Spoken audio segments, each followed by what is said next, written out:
Hello everybody, this is Father Beam, and in this video I'm gonna take you through every single item in the workshop. A lot of people been asking about them, and I'm also gonna go through passive and active taming. Before I start, I want to say thank you to everybody who's been subbing and following on all that beautiful stuff. Thank you very much, and please don't mind my turtle, it's just chilling out there. Alright, so without further ado, let's go right in. Let's go through every single item. Okay, crystal, pretty much simple.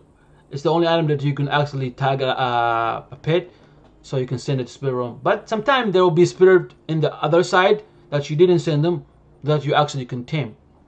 Alright, so let's move to the next item. Is potion on the other side and potion of the crossing. Potion on the other side will let you crosses over for 1 minute to spirit realm, and then it will stack. Potion of the crossing it's one-way ticket. You use it, and then you stay there until you use it again. That's pretty much it.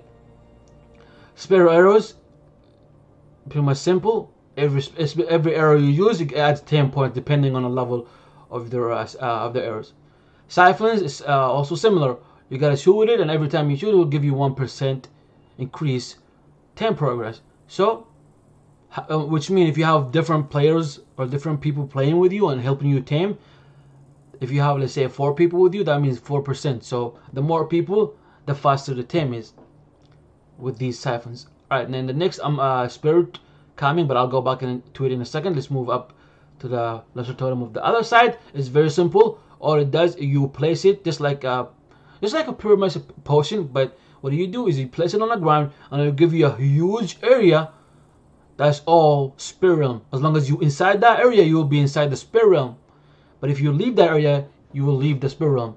And this lesser one could actually cover space that's as big as this whole faction base, and the bigger one would cover a lot bigger, and I'll show you in a little bit. Okay, the lure. The lures is pretty much simple. Are traps that you place on the ground, and whoever placed it will gain taming points for the tame when the beast or the creature walks around over the trap. So let's go back to spirit calming. Alright, so everything we just talked about is an active type of taming, like the arrows, the siphon, and the traps.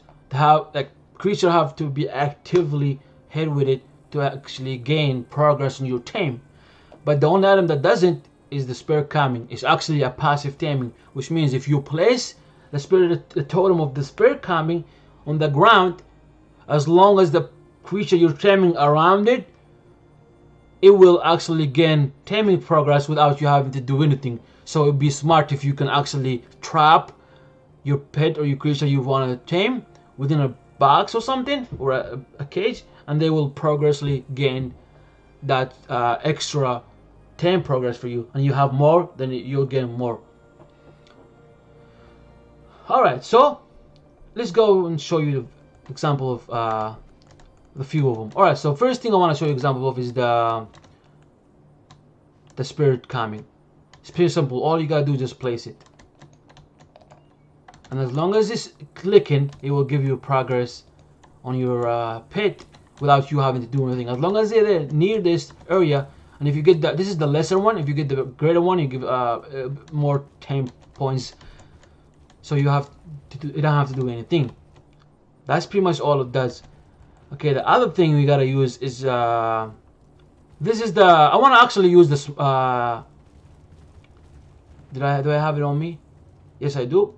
Totem of the other side. I want to show you how big this lesser totem of the other side. Just pay attention. This is the lesser. It's not even the bigger one. The bigger one will cover a lot more. So let's just show you. I'm gonna place it here, almost in the middle. See?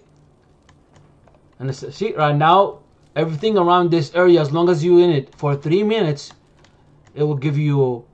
It will let you be in the spirit realm for 3 minutes. The greater one will give you for 5 minutes. See, that's how big the circle is. And if you place the greater one, even twice as big. So, and I feel like this whole area is actually pretty big enough to tame anything. You don't need that larger. But if you do, you can use the other one because it also gives you that extra time. Okay, let's go through also traps.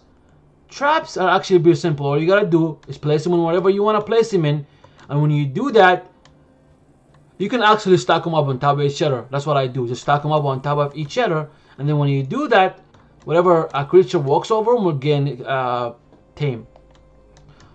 So the secret is, like I said, the secret is you wanna place as many as you could depending on this level of your pit. So let's just say if you have something stronger as like 900 points, you would need a lot more than just one or two. You probably end up needing about 50 to 70 traps if you like. It took me about around that to tame my 960 total. So pay attention to that. And then the higher level of the traps, the more progress they give you. And I haven't tested these, but like I'm pretty sure they give you a lot more than the first ones, and you would need a lot less of them. So that's pretty much every single item in this whole taming tools. And just like I said, active taming is the arrow, siphon, and the traps are active taming because you're actively doing something and they have to be activated. You have to shoot or you have to be activated.